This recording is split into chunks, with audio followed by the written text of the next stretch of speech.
Bismillah ar-Rahman ar-Rahim. Aïd al-Adha, c'est littéralement la fête du sacrifice, qui est aussi nommée chez les musulmans l'Aïd al-Kibir, c'est-à-dire la grande fête effectivement des musulmans, les musulmans ayant deux fêtes dans l'année, Aïd al-Fitr, c'est-à-dire ce qui est la fin du Ramadan, et ce qui va être en fait une fête de commémoration. Et ce que l'on commémore avec cette fête, c'est le sacrifice d'Abraham. Il y a trois choses à dire sur cela. La première des choses, c'est que le sacrifice d'Abraham, il inscrit la tradition musulmane dans la tradition des trois monothéismes, c'est-à-dire la reconnaissance de la tradition juive, de la tradition chrétienne et de la tradition musulmane, dont la centralité c'est Abraham, que la paix de Dieu soit sur lui. Et donc Abraham, c'est le père des monothéismes, c'est lui qui nous a nommés musulmans, comme le dit le Coran. Dans cette histoire, il y a effectivement le sacrifice. Et le sacrifice, c'est la même histoire narrée dans la tradition de l'Ancien Testament et dans la tradition chrétienne, mais avec sensiblement d'autres acteurs et d'autres références.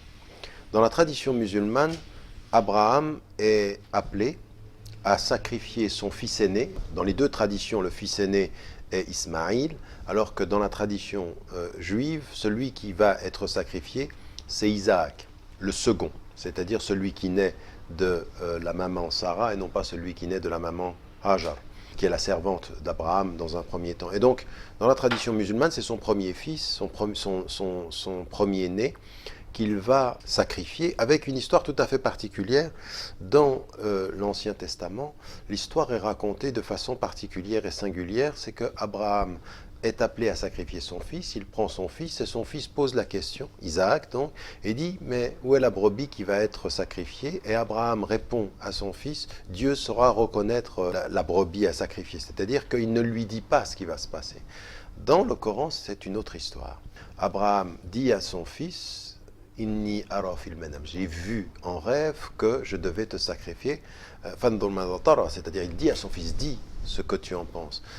Et son fils va conforter le père, parce qu'il est aussi croyant que le père, en lui disant fais ce qui t'a été commandé, et tu me trouveras, insha'Allah, min as-sabirin, c'est-à-dire que tu me trouveras parmi les persévérants, les patients, et ceux qui acceptent. Et là, il y a quelque chose de tout à fait particulier dans la tradition musulmane, c'est que c'est la même histoire, à cette seule différence que l'expérience que Kierkegaard, un philosophe danois, va considérer comme une expérience de la tragédie, il est tout seul à devoir répondre à l'appel de Dieu, mais dans la tradition musulmane, non. Son fils conforte le père et c'est à deux qu'ils vont vers l'épreuve. Et cette épreuve du sacrifice, c'est qu'il doit sacrifier son fils de l'amour qu'il a tellement attendu pendant des années, puisqu'Abraham ne pouvait pas avoir d'enfant, et il va sacrifier cet amour au nom de l'amour supérieur de Dieu. Et l'histoire se finit de la même façon, c'est-à-dire qu'au moment où il va sacrifier, Dieu va protéger l'enfant, et c'est une brebis qui sera sacrifiée à sa place. Et ce qui est important, c'est que c'est l'épreuve de l'amour. Est-ce qu'on aime le Créateur ou est-ce qu'on aime la créature? Est-ce qu'on est prêt au sacrifice ultime au nom de Dieu? Et donc Abraham est allé jusqu'au bout. Et donc il manifeste dans cette épreuve la reconnaissance de l'amour supérieur. Et puis finalement, Dieu dans son amour et dans sa miséricorde, il est le Rahman, il est le tout miséricordieux, va protéger l'enfant et sanctionner, bénir l'amour du Père pour le Fils par l'amour du Père pour le Créateur, du Père et du Fils. Est-ce que vous ne pensez pas qu'il manquerait pour les musulmans à l'heure actuelle de recentrer un petit peu cette fête un petit peu plus dans le côté spirituel, au-delà de ça, les porter plus vers l'amour d'Allah? Oui, mais parce que le problème, je suis d'accord avec votre analyse, le problème c'est que c'est pas la symbolique là dont on parle. La symbolique, c'est l'acte rituel. Ça, c'est l'essence, ce dont on parle. L'amour, c'est l'essence du geste. C'est l'essence de cette fête. L'essence de cette fête, c'est un père qui a attendu patiemment, avec autant d'amour de père, la naissance de son fils, et qui, dans la patience encore, pour l'amour du Créateur, va sacrifier son fils. Parce qu'il sait qu'il n'a eu ce fils que par la volonté de l'un, et son fils va accepter de mourir, de se sacrifier pour l'amour de l'un, dans l'amour du Père. C'est une densité dans l'acte rituel ici, de l'amour et du respect de l'un, qui finalement s'est perdue souvent dans l'acte rituel où ce que l'on retient, c'est qu'on va sacrifier le mouton, qu'on va oublier le sens, de cet acte-là. Et c'est ce qui arrive souvent dans les rituels, malheureusement, c'est qu'on on traduit le rituel littéralement sans en comprendre le sens. Et donc les musulmans, de ce point de vue-là, comme d'ailleurs toutes les traditions religieuses, mais les musulmans vraiment aujourd'hui doivent se réconcilier non pas avec la symbolique, ils doivent se réconcilier avec le sens profond de ce pourquoi nous fêtons cela. 3 choses. 1, la reconnaissance de l'unique. 2, son amour. Et 3, le don. Le don est le sacrifice. Et on ne donne pas sans amour, et on ne sacrifie pas sans amour, l'amour de l'un, c'est-à-dire véritablement cette reconnaissance de l'un, est surtout une chose dont on parle sans en parler depuis qu'on en parle, c'est qu'il n'y a pas de cessation de communication. Dieu parle à celui qui vient à lui, il parle à Abraham, et Abraham parle à son fils, et son fils parle à son père, et tous les deux se donnent à l'un. Donc on est dans un univers de l'amour vécu, l'amour communiqué, l'amour assumé, et la foi vécue, vivante et pratiquée. Justement, cet épisode qui est très important pour les musulmans, en quoi ça peut, je ne vais pas dire au quotidien, mais on va dire le plus possible, inspirer les musulmans d'aujourd'hui? Ben, ça doit les inspirer sur plusieurs plans. Ça doit les inspirer d'abord sur ce dont on parlait tout à l'heure, c'est-à-dire que c'est une tradition du Dieu unique qui, de Adam alayhi salam, d'Adam à tous les prophètes, eh ben, c'est le même Dieu unique. Et donc cette affirmation de Eid al-Adha doit être la symbolique de l'universalité de l'islam qui marie toutes les autres traditions. On se reconnaît dans la tradition de Jésus, on se reconnaît dans la tradition de Moïse par la personne d'Abraham. Notre histoire est différente, elle ne dit pas le tragique de la solitude, elle dit l'union de 2 cœurs pour l'un, c'est-à-dire c'est l'acte d'amour d'un père et de son fils pour l'un, comme le mariage ce sera 2 êtres pour l'un, comme la mère et la fille pour l'un. On a toute cette dimension en islam, donc déjà il faut les réconcilier avec cette longue tradition. Deuxième des éléments qui est important, c'est tout ce qui va être l'élément du sacrifice, c'est-à-dire on ne tue pas un animal parce qu'on tue un animal. C'est un acte de reconnaissance de sa grandeur, dans l'idée aussi de le consommer. C'est-à-dire Dieu, comme il est dit dans le Coran, n'a pas besoin de la viande du mouton. Il n'a pas besoin qu'on lui prouve notre amour en tuant. Il a besoin qu'on vienne à lui dans la persévérance et ensuite qu'on respecte l'être qu'il a créé. Le mouton, c'est un être vivant dont le sacrifice prouve l'amour et dont le respect prouve la fidélité. On respecte l'animal dans la fidélité et on le sacrifie dans l'amour de l'un, avec toujours cette idée, en même temps, et ça c'est particulièrement central dans la tradition musulmane, que cet animal sacrifié pour l'amour de l'un, sa nourriture va permettre de nourrir la famille et de nourrir les pauvres autour de la famille. Donc c'est une formidable dimension d'amour, de justice et de responsabilité. Les musulmans devraient prendre plutôt cela que simplement le rituel. Aujourd'hui, on est dans le ritualisme de la forme, on n'est pas dans l'expérience amoureuse et respectueuse du sens. Justement, à quel moment est apparue cette fête-là, si on le sait précisément, et est-ce qu'elle a évolué au fil des siècles en termes de célébration? Ben, elle est arrivée au moment où s'établit à Médine les rituels les plus importants, avec la dimension du pèlerinage qui va s'établir. Donc la dimension du pèlerinage, elle est instituée à partir du début de la révélation à la Mecque, donc on sait qu'il y a un pèlerinage. Il va être vécu à partir de Médine et son rituel va être lié à ce qu'on va voir faire du prophète.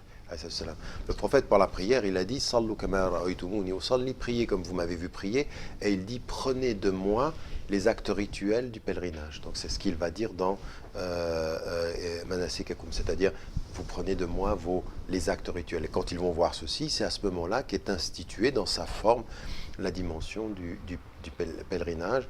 Et donc, ce qui est très important pour nous, qui marque la spécificité de l'islam, c'est que tous les 4 piliers pratiques, les 5 piliers de l'islam, les 4 piliers pratiques, donc on a le testament, témoigner que Dieu est unique, et puis ensuite, et que Mohammed et son prophète, alayhi salam. Et donc ensuite, il y a la prière, le jeûne, la zakat et le pèlerinage. À ce moment-là, dans ces actes pratiques-là, dans ces éléments des actes de la pratique, ce qui va s'instituer pour le musulman, c'est le sens même de notre relation au divin, le sens même de notre relation au pèlerinage qui va être abouti par ce moment de réconciliation. Donc le pèlerinage qui est le retour au centre va aussi nous ramener au centre de la foi par la figure d'Abraham. Pourquoi à l'heure actuelle, l'Aïd al-Adha est perçue un petit peu de manière négative, en Occident en particulier, et pourquoi on utilise ce raccourci de fête du mouton? Ben, écoutez, le problème de la fête du sacrifice ou de la fête du mouton, c'est deux problèmes. Le problème, c'est ce dont nous parlions tout à l'heure, à savoir que les musulmans l'ont réduit à l'acte rituel de sacrifier le mouton, c'est-à-dire que bon, on oublie toutes les dimensions du sens, et donc beaucoup de familles sont installées en Occident, ou d'ailleurs dans le monde majoritairement musulman, c'est la même façon, pensent que finalement leur obligation, cela étant, le sacrifice du mouton, c'est une sunna mu'akkada, c'est-à-dire c'est une sunna, c'est pas un acte obligatoire, même si c'est un acte certifié, c'est-à-dire qu'il était... donc on peut trouver aussi des alternatives, et il y a des façons de pouvoir aussi le faire de façon différente. Mais enfin, les musulmans se sont concentrés là-dessus. Et par rapport au public en Occident, ce qu'on a pu trouver dans ce qui se faisait chez les musulmans, c'est des pratiques très problématiques. Alors, premier des éléments, c'est que souvent, on n'avait pas en Occident les abattoirs ou les espaces où on pouvait pratiquer ça de façon propre, hygiénique et collective. Donc on se trouvait, pendant les premières années, il y a une cinquantaine d'années, avec les premières présences, avec des familles qui faisaient ceci de façon anarchique. Parfois on le faisait dans l'appartement, parfois on le faisait dans la baignoire, parfois on le faisait... Ça fera plaisir à l'ancien président français Sarkozy. Non, mais c'est la réalité, je veux dire, ce sont des faits, c'est malheureusement des faits, et effectivement ça se faisait de cette façon-là. Ouais. Ensuite, on a eu, les choses ont évolué, certains ont réussi à l'organiser de façon plus juste, reste encore des familles qui, même pour aller à l'abattoir, traitent les animaux de façon qui est complètement inconsidérée. J'ai vu en France des situations où vraiment on doit se poser la question de savoir ce qu'on est en train de faire. On prend des animaux, on les attache, on les met dans le coffre de la voiture. Ils sont dans une souffrance jusqu'au moment où ils sont sacrifiés. Parce qu'on considère que la seule chose qui est importante, c'est l'acte d'égorgement ou le rituel du sacrifice, et c'est tout. Bismillah, Allahu Akbar. On commence par Dieu, et Dieu est le plus grand, et puis voilà, on s'en tient à ça. Donc c'est vrai que pour certains, de voir de telles pratiques, de voir qu'on ne respecte pas la vie de l'animal et qu'on est complètement obsédé par la façon de le tuer, eh ben, ça renvoie des images extrêmement négatives qui ont été utilisées par des associations de défense des animaux, encore une fois, évidemment que certains vont utiliser ces prétextes pour nourrir le racisme anti-musulman. Bien entendu que ça peut. Mais on doit reconnaître que certains instrumentalisent, mais on ne peut pas nier le fait qu'il y a des comportements musulmans aujourd'hui qui, à force d'être obsédés par le respect du rituel, finalement, trahissent l'enseignement islamique profond. C'est qu'on ne fait pas souffrir les animaux. C'est qu'on doit le faire même avec un couteau qui doit être extrêmement bien taillé. On ne doit jamais le faire devant un autre animal. On doit éviter toutes les souffrances. Et que ça passe par pertes et profits. Parce que c'est un comportement éthique. Alors qu'il y en a certains qui veulent uniquement un comportement légal. Or, il faut que les musulmans marient le légal, du Bismillah, Allahu Akbar, avec l'éthique qui est la protection de l'animal et du respect de sa vie. Je peux rebondir sur l'abattage industriel. Est-ce que, justement, en prenant ce point de vue-là, est-ce qu'il est compatible avec l'éthique islamique? Ben, écoutez, aujourd'hui, moi je participe à énormément de discussions en situation en Occident, comme par exemple dans des pays majoritairement musulmans ou des pays avec un vrai engagement dans ce domaine-là, comme en Malaisie. Et on s'aperçoit qu'il y a un vrai problème, c'est-à-dire que les fréquences d'abattage, les besoins de l'abattage industriel rendent extrêmement difficile le fait du respect de la vie de l'animal. Alors on a deux possibilités, soit dire par essence l'abattage industriel rend cela impossible, ou alors de voir quelles sont les marges de manœuvre que l'on a pour, dans l'abattage industriel ou dans l'abattage manuel qu'on peut avoir dans certaines fermes, comment est-ce qu'on peut concilier les deux? Comment est-ce qu'on peut faire, comment peut-on faire pour que même dans l'abattage industriel, on ait le respect de l'animal et qu'on en fasse un principe? Dans certains pays arabes, le transfert des animaux par mer entraîne la mort de 50% à 40% des animaux. Parce que le moyen de transport est absolument inique. C'est-à-dire que véritablement, les animaux, on sait qu'on va mourir. Comment? Alors, les 50% qui restent sont halal, alors que 50% sont morts parce qu'on ne les respecte pas, parce qu'on ne respecte pas leur espace vital ou les simples conditions de transport. Je pense qu'on a un vrai travail à faire de ce point de vue-là, sur l'abattage rituel, sur le traitement industriel, sur avoir une philosophie, une éthique qui est liée aux objectifs, ce sur quoi on est en train de travailler sur les maqas, c'est-à-dire les objectifs du respect de la vie, du respect de la nature et des espèces. Aujourd'hui, on est loin de ce travail-là. Et il faut que la conscience musulmane se réveille parce qu'elle a quelque chose à apporter de ce point de vue-là. Puis il y a une autre chose que moi j'aimerais dire aussi aux musulmanes et aux musulmans. On peut et on doit manger une viande que l'on considère comme halal pour nous. On n'est pas obligé de manger trop de viande. Il est bon de se restreindre. Il faudrait que les musulmans, qui sont aujourd'hui de très très gros consommateurs de viande, mangent un peu moins de viande, mangent un tout petit peu plus sain, plus équilibré. Ça protégera des vies et ça rendra leur vie meilleure, plus sainement. Ce que j'ai pu constater lors de ce petit parcours pour mon documentaire, c'est que j'ai compris qu'il y avait des viandes qui étaient supposées être halal, qui étaient envoyées à l'export dans les pays musulmans, censés être musulmans, et en fait qui consommaient des viandes qui n'étaient pas du tout, on va dire, correspondaient pas du tout à ce qu'on peut imaginer d'une viande halal. Là, il faut faire attention, parce que c'est vrai ce que vous dites, selon certains critères, ces viandes peuvent être considérées comme ne répondant pas aux normes. Le problème que nous avons avec les approches légales, juridiques en islam, du tashri' al-islami, c'est qu'il y a beaucoup d'opinions qui sont différentes. C'est-à-dire que vous avez une opinion qui vous dit la viande des gens du livre est permise, donc tout ce qui est produit ici avec ou sans l'abattage c'est permis. Une des opinions qui est retenue par des savants très littéralistes sur beaucoup d'autres plans mais qui la reconnaissent. Vous en avez d'autres qui mettent d'autres conditions. Et donc pour certains, ces critères ne sont pas considérés comme halal, pour d'autres ils le sont. Et donc on accepte ces viandes à l'importation. Sans compter qu'au niveau de l'importation, beaucoup ne sont pas très regardants des conditions premières. À partir du moment où il y a un tampon où c'est marqué halal, et ben, à partir du moment où il peut faire de l'argent, parce que ce qu'il faut savoir, c'est que nous sommes en train de parler ici, non pas simplement d'une consommation juste et saine, on est en train de parler d'une consommation qui produit des millions en termes de bénéfices et en termes de tractation financière. Donc on est ici dans un marché. Et dans le marché, certains font l'économie de quelques considérations éthiques pour avoir les yeux grands ouverts sur des considérations financières. Les hommes sont les hommes et malheureusement dans ce domaine-là, on est véritablement dans quelque chose qui est parfois de la corruption caractérisée, c'est vrai. Mais en même temps, il faut faire attention. On ne peut pas dire de tous qu'ils sont dans cet état-là, parce que certains fonctionnent avec des critères islamiques qui sont très très larges et qui sont acceptés par certains savants. À l'heure actuelle, c'est un petit peu compliqué pour les gens qui ne vivent pas dans les pays musulmans de pouvoir fêter sereinement la fête de l'Aïd al-Adha. Quel conseil vous pourrez donner pour, je ne vais pas dire la meilleure façon de la fêter, mais idéalement, comment on pourrait...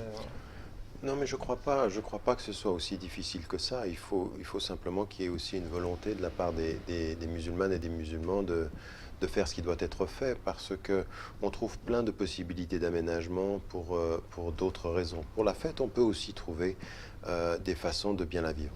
Déjà, il y a une chose qui est importante. Vous aurez remarqué que dans la tradition musulmane, les fêtes que nous avons sont toujours, quand on est à la périphérie, pas qu'on est au centre et qu'on fait le pèlerinage, mais quand on est à la périphérie, et donc en particulier dans les pays majoritairement non musulmans, comme c'est le cas par exemple en Occident ou en France, le jour qui précède est un jour de jeûne. Donc ça, c'est important d'associer ce moment du sacrifice de soi, parce que Abraham a sacrifié et était prêt à sacrifier son fils. Le sacrifice de soi, c'est déjà de moins manger la veille du Eid, la veille de la fête. Ensuite, on va le matin, on va faire cette prière du matin. Et puis ensuite, effectivement, si on a pu sacrifier, on prend la viande et puis on la distribue. On la distribue, et là, c'est très important aussi de faire quelque chose qui est un grand moment de famille, dans la simplicité, pas dans la surenchère et la consommation, ce qu'on répète pendant le ramadan, il faut le dire à ce moment-là. Donc partager un repas, c'est un moment de partage, c'est un moment de communication. Il faudrait que dans cette fête, dans les familles, on se parle plus et on arrête d'être obnubilé par le fait du nombre de moutons et de la comptabilité. Et il faut en faire quelque chose qui est un moment d'apaisement, un moment où on est en famille, un moment où on vit le sens, dans la proximité des pauvres, c'est-à-dire la viande, si on peut la distribuer, on la distribue aussi aux pauvres dans son environnement. Pour ce qui me concerne, moi j'avais pris la position et j'avais émis cette opinion-là que pour tous ceux de la périphérie, il fallait diminuer les sacrifices et prendre, comme il est permis dans la tradition légale musulmane, de prendre une somme correspondante et plutôt d'aller donner cet argent-là à des associations qui s'occupent des pauvres dans les pays africains où il y a un besoin, plutôt que d'être dans une surconsommation de viande. Donc, de la simplicité, de la communication, de l'amour familial, prendre d'Abraham cet amour qu'il avait de l'enfant et d'en faire un amour filial, de tout ce qui est nasl à l'intérieur, et puis de s'occuper, de s'intéresser aux pauvres.